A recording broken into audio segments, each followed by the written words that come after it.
오케이.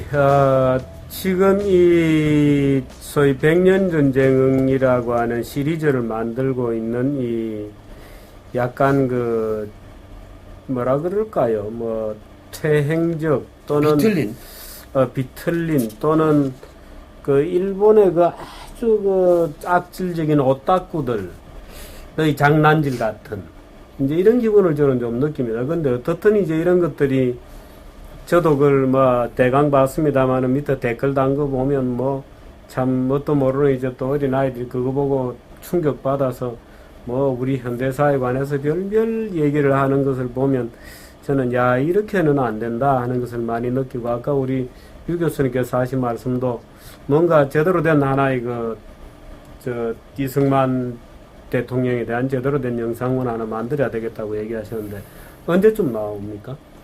지금 저희가 열심히 준비하고 있는데요. 이제 여러 가지 조건이 좀 맞아야 되는 게 우선 자금 문제가 좀 지원이 필요하고, 하여튼 뭐 주변에서 조금씩 도와주는 분들도 있고 해서 앞으로 한 달 내에 저희가 다 됐습니다. 한 달 같은 경우는. 네, 한 달. 한 달 정도. 아니, 작업에 착수하는 것 아니면 완성. 아니, 착수님이 했어요. 착수는 지금 저희가 한 달 넘게. 사실은 저희가 대본이라 그럴까요? 좀 한번 좀 보실래요, 이거? 요 정도 두께로 지금 아니요, 더 나와요. 아직 멀었어. 여기까지가. 중간 여기 중간인 거. 네. 합쳐서. 이거. 아니, 근데 요게 대본입니까, 이게? 네. 말하자면? 이게 44페이지까지 갔는데, 앞으로 아마 한 80페이지 갈 거예요. 그래가지고 대본만. 그래서 1시간 반 정도, 2시간 반 정도에 걸쳐서 3부작으로 낼 거예요, 아예. 그러니까 해방 때까지. 말하자면 대한민국의 성립을 저주하고 네. 한민족의 오늘날의 이런 성취를 부정하는 그런 참 어둠의 자식들 같은 일단의 이상한 컬트 조직이 존재하는 겁니다, 우리 사회에. 그렇습니다. 또 이제 그런 독버섯들이 국사학계를 장악하고 있어요. 번져나가고 있는 것이고, 어쨌든 그 좀 막아주셨으면 좋겠고, 기왕에 오늘 우리가 이 백년전쟁 프로를 가지고 우선 이제 맛배기 쪽으로 일단 정규제 TV에 조금 올리게 되는데, 이승만 대통령에 대해서 마지막으로 한마디씩 어떤 분이었다 하고 하는 것을 정리를 한다면 어떻게 정리할 수 있습니까? 저는 저부터 먼저 시작하면 저는 어떻든 우리 민족의 줄을 바로 세웠다. 줄을 바로 잘 서게 한 거다. 하는 게 제 생각이에요. 좀 속된 표현이긴 합니다만은 줄을 잘 쓴 거다. 되는 쪽으로 줄을 서게 한 분이다. 그리고 그걸 우연히 그렇게 하신 게 아니라, 그러니까 2차 대전이 끝나고 일본이 패망해서 우리가 독립됐을 때 소련은 한반도를 적화하겠다는 명확한 목표를 갖고 우리나라 한반도에 들어왔고, 미국은 일본을 해체하겠다는 목표만 갖고 있지 한반도를 어떻게 했다는 목표가 없는 상황에 해방이 된 겁니다. 그런 상황에서 이승만 대통령이 남한은 미국식 자유민주 체제, 자본주의 경제를 받아들여야 된다라는 신념을 가지고 한반도에 그런 국가를 세울래다가 잘 안 돼서 할 수 없이 남한만이라도 그러면 자유민주주의 체제, 자본주의 체제로 국가를 건설하자라고 생각해서 그 국가 건설에 성공한 분이 이승만 대통령이거든요. 국부죠. 그러니까 우리나라 국부입니다. 네, 국부이죠. 대한민국이 존재하는데 가장 결정적인 사실 그 당시 해방 공간에서 정치인들 중에 이승만 대통령만한 식견이라든지 또는 국제정치 역학관계라든지 또는 현실적인 어떤 근대 국가의 성립에 대해서 말하자면 근대적인 사고를 가지고 있었던 분이 아마 그렇게 흔치 않았을 겁니다. 독보적인 존재였다고 저는 생각합니다. 거의 없었어요. 그러니까 이승만이라는 인물 자체가 없었으면 오늘 우리가 존재할 수 없다. 예. 줄 잘 서서 정말 사실 어떻든 근데 그동안에 이승만 대통령에 대한 적절한 평가도 제대로 이루어지지 않았고, 그동안 우리 현대사가 우여곡절을 거치면서 계속 폄훼된 어떤 그런 역사가 있는데, 그야말로, 이제는 쓰레기들까지 나와서 이런 엉터리, 조작된 영상을 오시안 민족주의를 바라보고 정도에까지 이르는 것이죠. 지금 뭘 쓰신 거예요? 제가 아까 이승만이 어떤 사람이라고 물었을 때, 이게 이승만이 이제 한시를 수백 편 남겨요. 근데 이게 20년 겨울에 이제 그 하와이에서 누가 알리오 차중에 U9000이다. 어휴, 하시네. 근데 그럽니다. 이야. 하와이에서 이제 상해 임시정부 대통령 갈 때. 상해를 갈 때 밀항을 한다고요. 근데 그게 중국 노동자들의 시체를 싣는 배예요. 밑칸이. 그랬습니까? 그 시체 사이에 그 숨어 시체 들어가는 그 거예요. 관 사이에 숨어 들어가요. 몰래 그래가지고 밀항하는 이제 밀항을 하는데 그날 첫날 밤에 지은 시가 이 구절로 끝나요. 이 배라는 게 그 당시에 범세우고 이제 일부 증기로 돌아가는 혼합배잖아요. 그 이제 바다를 가르고 쫙 나가면 얼마나 멋있겠어요.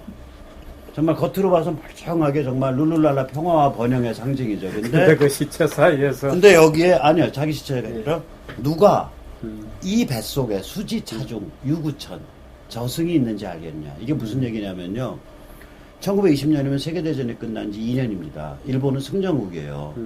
그리고 러시아 혁명은 터졌고 이제 그거를 되게 말아서 되게 러시아 한 나라로 주저앉히는데 성공한, 즉 다시 말해서 전 세계가 번영과 평화로 막 들어서는 태평양을 지나는 그 큰 범선 증기선 같은 그런 상태고, 조선에는 정말 독립의 기질이 없고 세계 문명은 잘 나갈 것 같아요. 근데 이승만은 여기에 누가 이 세계 문명이 지금 파국으로 치닫는 걸 알겠냐 이 소리예요. 그러니까 앞으로 20년 후에 있을 세계 제2차 세계대전을 예언을 한다. 실제로 그런 얘기가 많아요. 그 사람 말에 일본이 사고를 쳐서 전 세계 문명을 대상으로 사고를 쳐서 큰 전쟁을 일으킨다. 그때 독립의 기운이 온다는 얘기를 1908년에 합니다. 공립신보에. 독립신보. 그러니까 그때 말하자면 한일 합방 전에 그 얘기를 해요. 세계적인 큰 판이 바뀌어져야 된다는 않으면 것을 우리가 독립할 수가 없다. 그리고 일본이 반드시 또 그게 판이 바뀔 거라는 걸 알죠. 큰 사고 친다. 왜냐면 저 사람들이 오만해서. 교만하고 폭급하기 때문에. 그리고 기회 잘 타가지고 눈 밝은 메이지 지도자가 국제정세 잘 타서 한꺼번에 성공을 한 졸부다 얘가. 일본이 일본이 떼부자, 그러니까 강남 떼부자 마냥.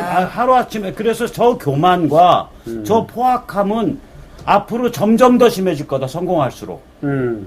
그래서 저 인간들이 세계를 상대로 사고를 친다 이거요. 그때 조선의 독립이 온다 이거. 그 내용을 1908년 집대성한 얘기죠. 책이 1908년에 예, 그렇게 네. 했는데 그것을 집대성한 책이 재팬 인사이드 아웃으로 1941년에 1년에 세계 예. 제2차 세계대전에 미국이 들어올 거기서 수밖에 없고 일본 사고 친다는 얘기를 예언을 하죠. 그래가지고 베스트셀러가 된 거죠, 그 책이. 사실 미국의 1급 정치인들, 정치학자들도 그 당시 이승만과 논배를 벌여서 이기기 어려웠다는 예. 얘기가 그렇죠. 들었습니다. 그러니까 대단한, 이 사람은 영성이 있는 사람이에요. 예. 그 영혼에서 그 말이 나오는 그 디바인 프로페시예요. 그 얘기를 들었던 사람이 누구냐면 보수주의 정치 철학을 19세기에 만들어 에드먼드 버크가 예. 디바인 프로페시라는 별명이었거든요. 영성이 있는 그렇습니다. 예언자. 예. 이승만 그 과예요. 자, 이 이승만 초대 대통령에 대해서는 아마 우리가 뭐 몇 시간으로 얘기가 되겠습니까? 아마 무협지. 참 한 학기, 두 학기 강의를 들어도 모자란다 이렇게 봐야 될 겁니다. 근데 오늘 우리가 이 백년 전쟁, 뭐 이승만의 두 얼굴이라고 하는 참 어처구니 없는 동영상을 보고 그냥 있을 수는 없어서, 근데 참 너무 얘기거리도 안 되는 것을 사실은 우리 이제 오늘 얘기를 좀 했습니다. 근데 또 이런 동영상을 통해서도 여러분들이 그나마 또 그나마의 진실이나마 또 좀 알아주셨으면, 또 그래서 그것들이 좀 전파가 되어서 이런 그 독버섯들이 번져나가는데 백신이 되었으면 하는 느낌으로 오늘 여러 선생님들 모시고 같이 얘기를 나누었습니다. 그런데 참 이 사진 자체가 그렇게 조작된 참 어처구니 없는 사진이라는 사실을 저도 참 깜짝 놀랐습니다. 요 사진으로부터 나온 사진이에요. 그리고 아니 10년 후 사진. 청춘을 독립에 바친 미국 교포 처녀를 이 모양을 만드냐고요. 이승만이야 정적이라서 원수라서 만들어도 좋아. 아니, 이분의 딸이 그 위니프레드라고 그래서 하와이에서 미국에서도 좀 꽤 알려진 디자이너예요. 이제 지금 돌아가셨는지 우리나라 신문에도 가끔 지금 연세 같으면 돌아가셨을 수도 있겠네. 예, 따님이 그러니까 수배 한번 해봐야 돼. 1927년 28년생이니까 그 따님이 따님이 예. 네, 살아있을 수 1928년생. 있어요. 살아있을 수도 있겠네. 84 정도. 그러니까 그런데 이런 걸 그분이 보면 참 얼마나 기가 막히겠어요. 자기 어머니가. 안 보시기를 그분이 바라야죠. 저 책에 인터뷰한 내용이 있어요. 그래서 이승만 대통령과 자기 어머니 사이에 그 거기에 대해서 헛소문이라는 얘기를 얘기를 하는 증언하고 있어요. 옛날에. 아니, 벌써 오래전에. 옛날에. 예, 그런 게 루머들이 이제 돌긴 이승만과 돌았지. 김노재의 관계는 멘토와 제자 관계예요. 그러니까 그 참 그런 얘기를 가지고 와서 또 우리를 또 네. 이렇게 참 말도 안 되는 이렇게 하게 만들어서 말도 안 되는 세계 속으로 또 끌고 들어가고 있는 참이 쓰레기들이 또 우리 사회 일각에서 여전히 번성하고 있습니다. 근데 일단 또 오늘은- 심각한 거는 지금 이 한마디, 영상물을 예. 그 전교조 교사들이 교실에서 학교에서 뿌린대죠. 풀어주고 그러니까 있다고. 말이야. 문제. 이거 지금 보통 심각한 문제가 아닌 것 같아요. 이게 아이들이 보면 너무 재밌게 만들어서요.